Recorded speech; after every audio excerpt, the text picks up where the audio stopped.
আপোনালোকক স্বাগতম জনালোঁ আলবাল ব্লগছলৈ। তাৰমানে আলবালটো কিন্তু বেয়া শব্দ নহয় দেই, ভুল নাবুজিব আপোনালোকে। সেই তুলসী পুলি যি ৰুই কিনে গুৰিত যি মাটিখিনি কোমল পৰি থাকে তাক সেই আলবাল বুলি কোৱা হয়। জুবিন দাই কৈছে নহয়, আমাৰ এতিয়া সহযোগী ভাষা আমাৰ গাঁৱলীয়া ডেকা। তাৰমানে নহয় দে, বেয়া বুলি ভাবিব নালাগে। তাৰমানে বিশেষ হিচাপত মই একো নকওঁ। তাৰমানে আজি খেতিৰ বিষয়ে মই দুখ পাইছিলোঁ, খেতি ইয়াতে এইবিলাক আঞ্জা বাগানলৈকে লৈ আহিলোঁ আপোনালোকক। জাঙি পাব হৈ আছে বৰ্তমান, সেয়া আৰু 10 দিনমান পিছত ফল আহিব আৰু। বিশেষ একো নকওঁ আজি। এইয়া ব্ৰইলাৰৰ পায়খানাটো ইয়াতে দি আছে।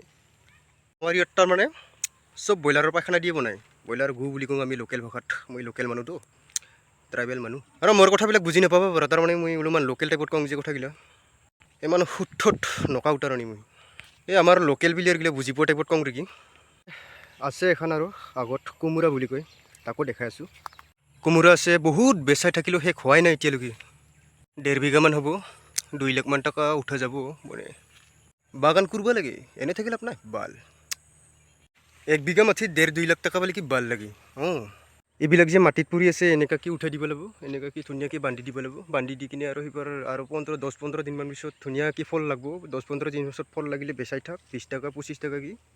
আৰু লগতে এটা শেষত কথা কৈ যাওঁ মই, এয়া যি দেখাব যি পাইছে এই ব্ৰইলাৰৰ সুজটো, এই নখটাও লেতেৰা হৈ আছে। আৰু ব্ৰইলাৰৰ সুজটা বেয়া বস্তু নহয়, এটা অৰ্গেনিক ৰকমেই বস্তু, অৰ্গেনিক টাইপৰে বস্তু, গোবৰ টাইপৰে বস্তু। কিন্তু এই ব্ৰইলাৰৰ পৰা হোৱাৰ কাৰণে সেই ব্ৰইলাৰটো অৰ্গেনিক নহয় না, তাৰ কাৰণে সেই তাৰমানে বস্তুটো হেৰি হৈ যায়। তাৰমানে একো ক্ষতি নকৰে, একদম বঢ়িয়া লাগে খাই, সোৱাদটো বেলেগ, একদম চেম গোবৰৰ সোৱাদ নিচিনাই।